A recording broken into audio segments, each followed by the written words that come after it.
Primeiro, né, primeiro, quando nós falamos desse referendo, nós temos que reconhecer que a Corte Internacional de Haia deixou muito claro que o referendo podia acontecer, mas ele não podia ser um motivador para mudar a situação. Em outras palavras, vocês podem fazer o referendo, ver o que é que a população de vocês querem, mas atacar o outro, mudar a realidade não pode. Não é possível fazer isso.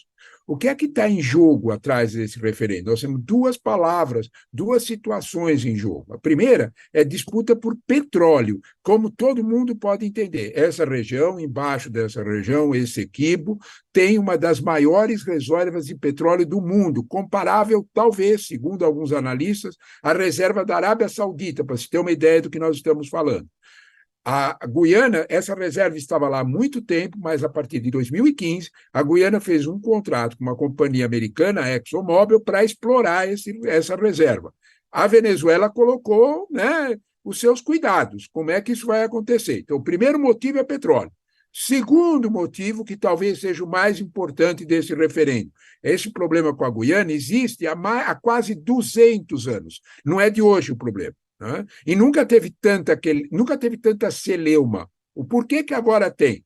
No ano que vem, na metade do ano que vem, a Venezuela terá uma eleição presidencial, vai poder ter uma oposição a uma disputa eleitoral.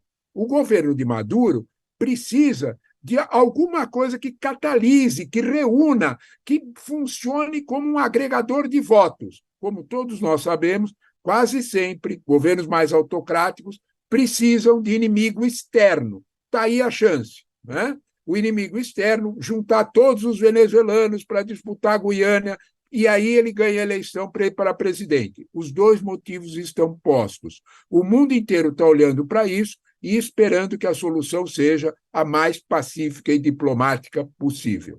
Olha, primeiro de tudo, nós temos que reconhecer que o Brasil é interessado direto. O Brasil está perto, é um dos integrantes de uma tríplice fronteira. O que isso quer dizer? Guiana, Venezuela e Brasil formam fronteiras comuns. Né? Portanto, interessa muito ao Brasil que a paz esteja presente ali, que não haja um confronto. Ali é uma região amazônica. Isso já é o suficiente para sabermos que tem muita gente de olho aí.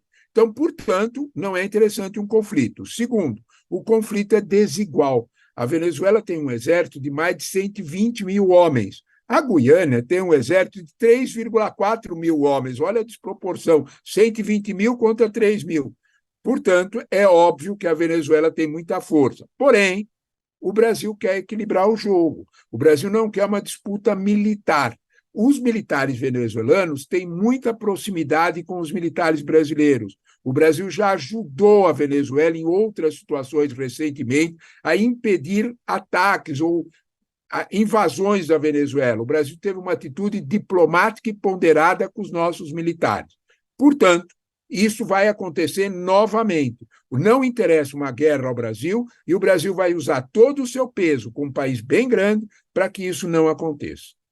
Olha, primeiro de tudo, os tratados internacionais precisariam ser arbitrados pela Corte Internacional de Haia. Observe bem, a Corte Internacional de Haia não disse que a Venezuela está errada e a Guiana está certa, ou o contrário. O que a Corte disse foi: Venezuela, não use o referendo para atacar teu vizinho. Foi isso que a Corte disse.